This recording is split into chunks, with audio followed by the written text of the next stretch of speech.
Brilliance Audio.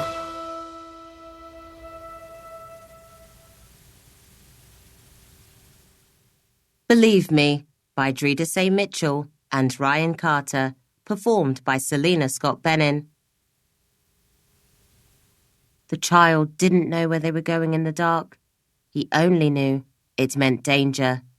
Clasped tight in his mother's arms, he knew that because when she stopped for a few moments to catch her breath, he saw a sign that told him so. It nestled on the side of the sandy footpath, partly hidden by leaves. A rusty red sign lit up by the white beam of a lighthouse further down the coast. But before he could read what the danger was, his mother was off again, gasping, panting, and mumbling to herself, looking over her shoulder from time to time, her eyes, with a life of their own, scanning their surroundings for something that wasn't there. The path led upwards, levelling out for a short distance before climbing again, more steeply this time, upwards towards the sky. Behind them was only darkness, and above them only the black night.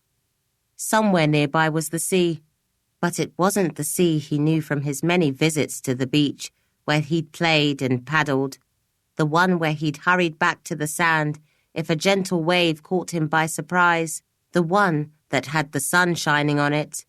This sea was angry and violent, one more like a grown-up than a child. He rocked backwards and forwards as his mother lost or missed her footing on the sand, stones, and clods of earth that made up the path before. Finally, they tumbled into the undergrowth and were stung by nettles. His mother let go of him while she climbed to her feet and scooped him up. "Are you all right? You're not hurt?" They were the first words she'd said to him since they'd left the house. There was no time to answer because she added, "Don't worry, little one. We're going somewhere safe, very safe."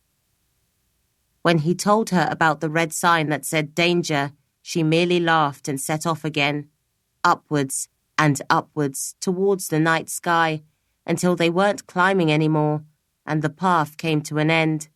A space opened up in front of them, with no trees, bushes, shrubs, and undergrowth to protect them. The wind was up, a wind that seemed to be beckoning them forward. The sea was clearly in view, spread out in front, but not a blue, grey or green sea like the ones he knew so well from the daytime. This sea was black, the same colour as the night. It was hard to tell where the black night ended and the black sea began. Only a few speckled lights far in the distance showed where the horizon was. His mother stopped for a few moments, looked anxiously around, listening for something. With a steady pace, they moved forward again before they slowed to a crawl, and she took them over to the edge of a cliff. Below, the cliff fell away, far, far away, to a dark beach which was being battered by the inky waves. He peered over with his mother. He knew this was wrong. "I'm cold. I want to go home. Take me home." She held him tighter, but she wasn't listening to him. It was something else she was listening for. Who or what was it? Her eyes darted up and down the coastline, and up and down the cliffs, over and above, looking for something. Who or what was it? She sighed, and her grip seemed to loosen slightly before she stepped back from the cliff. "I'm scared. I want to go home." She heard this time, stroked his hair, and whispered something, but it was to herself, not to him. She shook her head and retraced her steps from the cliff edge back onto firmer ground. They were going home after all, away from the cliff, the dark sand, the inky waves, and the empty space between them and all the darkness. Her steps seemed more secure now, and whatever the hurry was, on the path had come to an end.